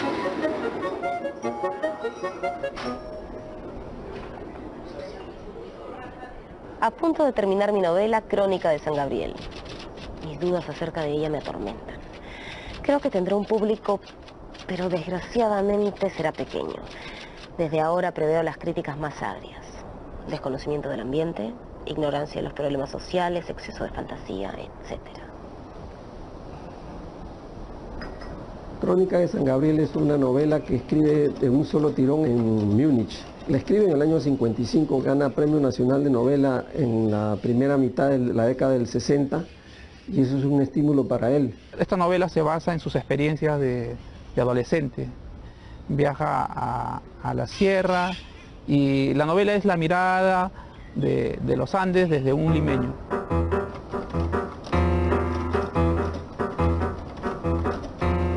Cuando tenía 12 años me decía, algún día seré grande, fumaré y me pasaré las noches en un escritorio escribiendo. Ahora soy un hombre, estoy fumando sentado en mi escritorio, escribiendo y me digo, cuando tenía 12 años era un perfecto imbécil. A mí me parece que esa parte realmente es la más interesante de todas, para quien piense en un momento meterse a leerlo, porque es como, primero es las dudas que puede tener un artista sobre algo que es una obra mayor, y el libro está, a todo momento hay ese cuestionamiento muy sano. del artista con relación a su obra. Revisión de mi diario un poco a vuelo de pájaro. Hace un tiempo destruí el del 47, 48 y 49, que estaban dedicados en su mayor parte a comentar los libros que leía. El del 50 es casi legible. El diario verde de París está bien, pero tiene mucha basura. El de Múnich es flojo. El de Murcia está mejor.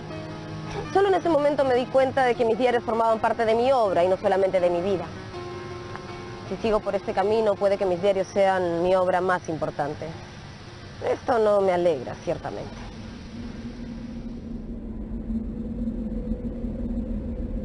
Acabo de leer la novela de Mario Vargas Llosa, La ciudad de los perros, y la encuentro sensacional.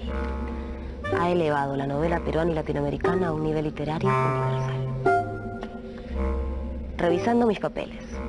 Certeza de que si quiero proseguir mi carrera literaria tengo que darle forma al informe. Miles de hojas dobladas, tarjadas, mezcladas. Su lectura atenta exigiría meses de trabajo y su selección y copia en limpio 1, 2 años. Hasta ahora solo he logrado recopilar unas 50 páginas de notas bajo el título Prosas apátridas.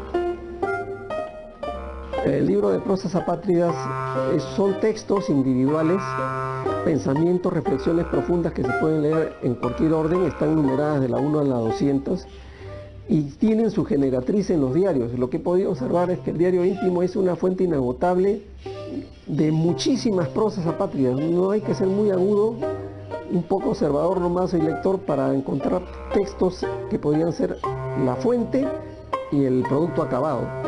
Es decir, nace de una reflexión en el diario y termina en una prosa consumada. Tengo una gran desconfianza por los hombres que no fuman ni prueban un vaso de alcohol. Deben ser terriblemente viciosos. La única manera de continuar en vida es manteniendo templada la cuerda de nuestro espíritu. Tenso el arco apuntando hacia el futuro. Eso es. La literatura peruana se mueve en un campo de acción extremadamente limitado. Novela, cuento, poesía, teatro, los géneros más antiguos, los que se cultivaban en Grecia. Deberíamos cultivar géneros más tardíos. Ensayo, autobiografía, diarios, correspondencia o los subgéneros. Novela policial, de espionaje, roman noir, ciencia ficción o novela histórica. La obra de mi padre la he tenido muy presente y realmente me gusta porque bueno, lo digo es porque es mi padre, pero realmente vale la pena volver a leer los cuentos. Siempre voy descubriendo algo a medida que leo las cosas de mi padre. Un tipo espectacular. Yo te diría que con todas las reservas que la gente tiene, haber compartido con él para mí ha sido formidable hasta los últimos días, hasta las últimas horas, te diría, he estado con él. ¿Qué les pareció? Yo creo que Julio Ramón Ribeiro era una persona, digamos, muy singular. Como hemos visto, tenía una tendencia pesimista ante la vida. Me pregunto si esto era parte de su visión particular de la vida y me pregunto también si fue este pesimismo al final el motor de su escritura. Pero con algo con lo que no puedo estar de acuerdo es la manera en la que subvaloraba sus obras. ¿Se fijaron en eso? Ribeiro dudaba de la calidad de sus cuentos y novelas. ¿Pueden creerlo? Bueno, él era un escéptico y siempre estaba insatisfecho con su trabajo. Aunque muchas personas que lo conocieron de cerca como su familia lo describen como una persona alegre, inteligente y muy divertida. Sí, mejor quedémonos con esa imagen. Llegó el momento de despedirnos, pero no sin antes plantearles el reto de hoy. Esta vez podrán elegir uno de los dos retos que les plantearé. Opción 1. Investigar sobre diferentes escritores o escritoras que hayan publicado sus diarios y analizar qué tienen en común sus vidas y también en qué se diferencian. A partir de ello, elaborar un cuadro comparativo con al menos 4 de ellas o ellos. Opción 2. A partir de tus propias experiencias, escribir un diario personal, registrando momentos de tu cotidiano y expresando cómo te sientes acerca de ellos. Deberás escribir en al menos 3 oportunidades. Bueno, chicas y chicos, llegamos hasta aquí el día de hoy. Nos vemos en un siguiente episodio de Aprendo en Casa.